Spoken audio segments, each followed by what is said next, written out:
Olá, bem-vindos a esta nossa conversa sobre Contagem, em Minas Gerais. A gente vai usar hoje como base o Atlas Escolar Histórico, Geográfico e Cultural do município, um material de 2009, bem completo.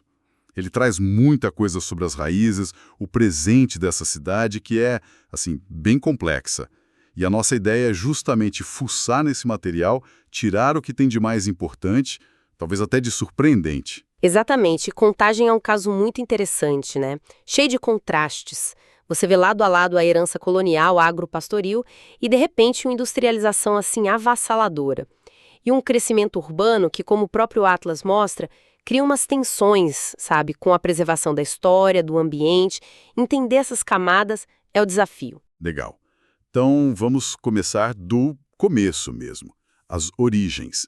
Isso remonta ao ciclo do ouro, século XVII, certo?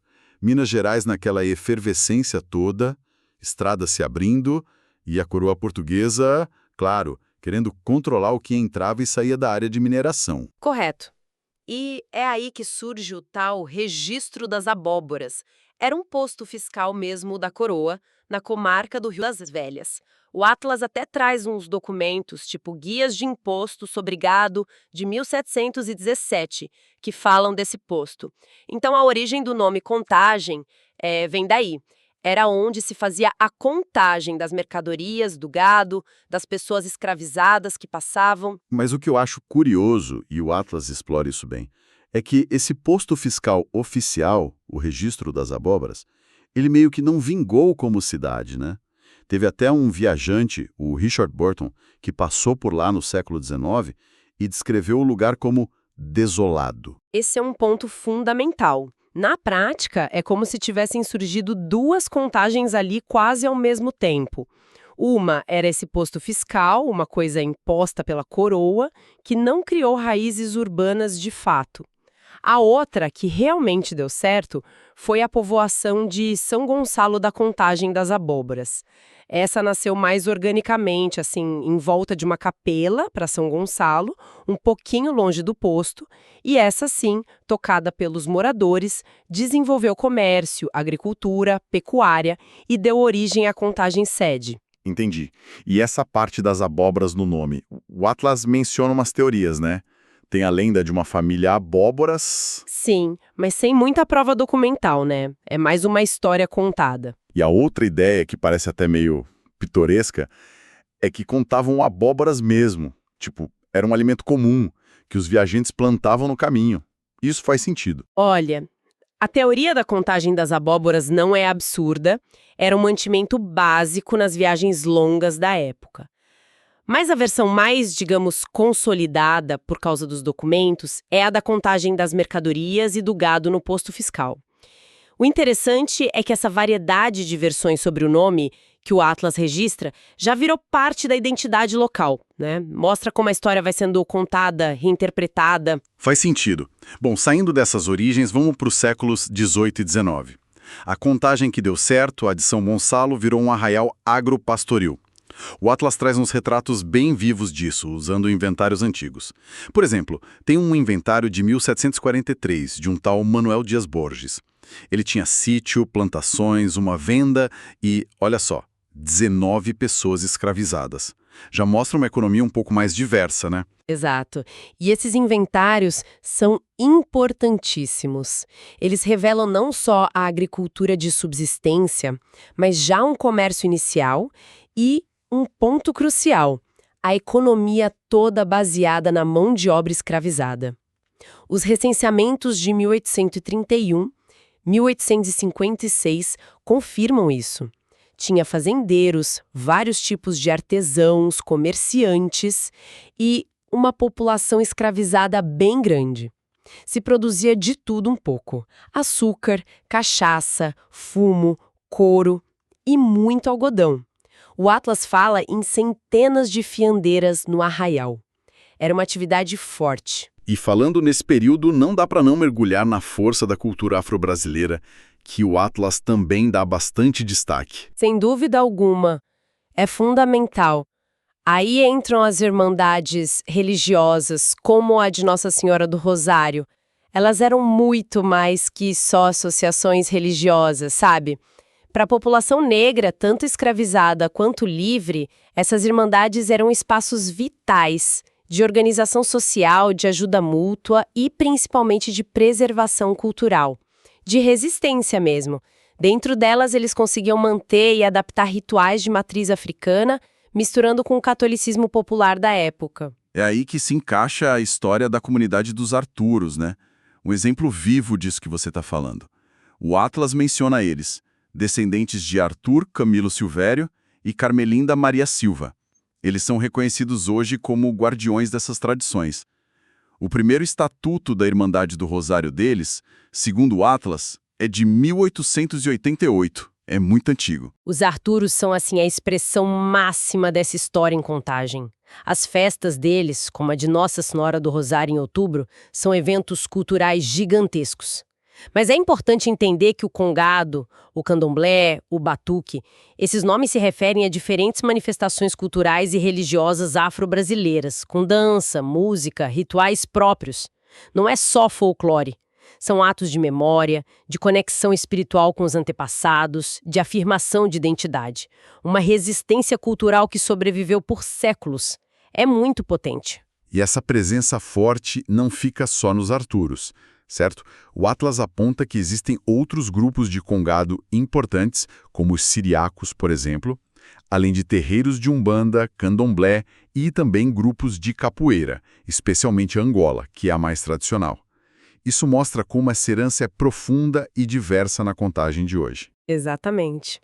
É uma trama cultural riquíssima que moldou a identidade da cidade tanto quanto a economia ou a política. Não dá para separar. E por falar em política, chega ao século XX e vira Contagem de cabeça para baixo. A cidade entra numa espécie de montanha-russa administrativa.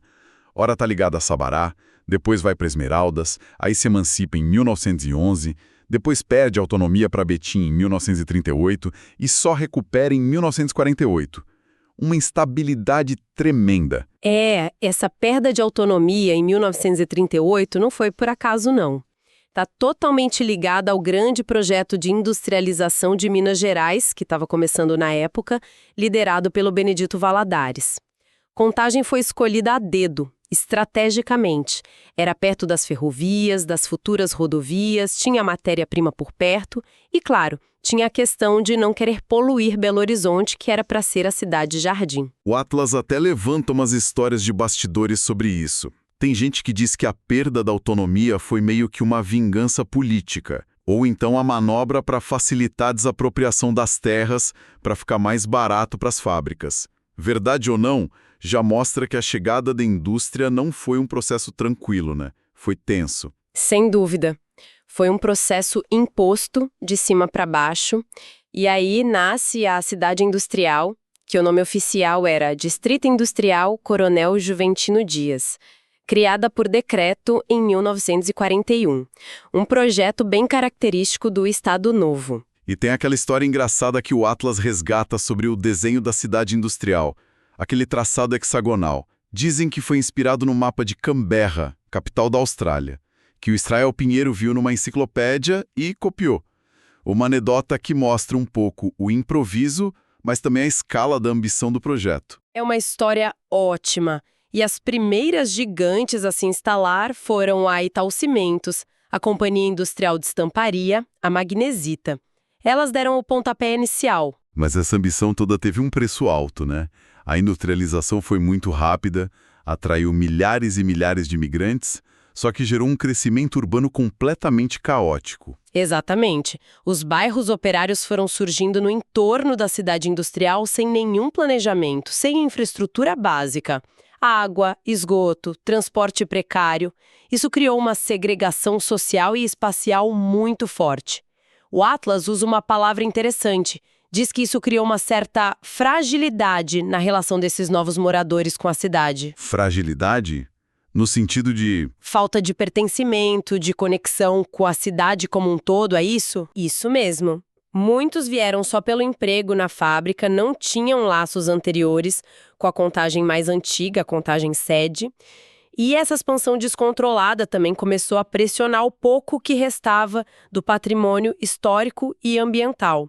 A cidade industrial virou quase um mundo à parte, sabe? E a cidade foi crescendo a partir das bordas dela, de forma muito fragmentada, muitas vezes mais ligada à expansão de Belo Horizonte ou de Betim do que ao centro antigo de Contagem. Entendi. E a industrialização não parou aí, né? Nas décadas de 60 e 70 veio o 5, o Centro Industrial de Contagem, que já era uma tentativa de fazer algo mais organizado. Mas esse período também foi palco de um evento que marcou a história do Brasil, a Greve de Contagem de 1968. Importantíssimo. A greve de Contagem foi a primeira grande mobilização operária contra a política salarial da ditadura militar. Foi um desafio enorme para o regime. Começou na Belgomineira, em abril. Os trabalhadores ocuparam a fábrica, uma coisa super ousada para a época. E o movimento se espalhou rápido, parou a Mannesmann, outras fábricas, chegou a quase 20 mil operários em greve. Foi um negócio muito tenso. O ministro do Trabalho na época, o Jarbas Passarinho, teve que vir a Minas, foi até vaiado em assembleia, imagina a cena.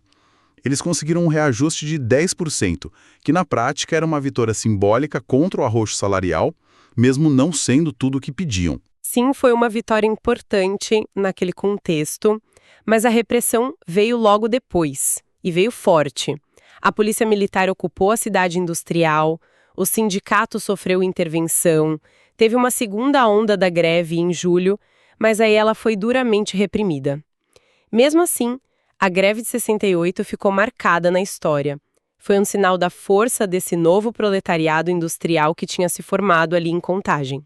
Avançando um pouco no tempo, para a época em que o Atlas foi feito, 2009, Contagem já era uma potência econômica aqui em Minas, um dos maiores PIBs do estado. O parque industrial super diversificado, metalurgia, química, alimentos, equipamentos, muita coisa. E não só a indústria, né? O comércio também cresceu demais, muito impulsionado pela CEASA, as Centrais de Abastecimento de Minas Gerais, que o Atlas dizia ser a segunda maior do país na época. Grandes shoppings como o Big Shopping surgiram e o setor de serviços, principalmente logística, transporte, cresceu muito também. Aliás, um dado interessante do Atlas é que o emprego no comércio e nos serviços já tinha ultrapassado da indústria. Mostra uma mudança na economia. Mas claro, nem tudo eram flores. O Atlas já apontava desafios importantes para essa Contagem que já era, na verdade, uma cidade metropolitana. Sim, desafios bem estruturais. Por exemplo, a necessidade de qualificar mais a mão de obra. O Atlas mencionava que só uns 10% dos trabalhadores tinham ensino superior na época. Isso era um gargalo. Outro ponto era a distância de centros de pesquisa e tecnologia, o que dificultava a inovação.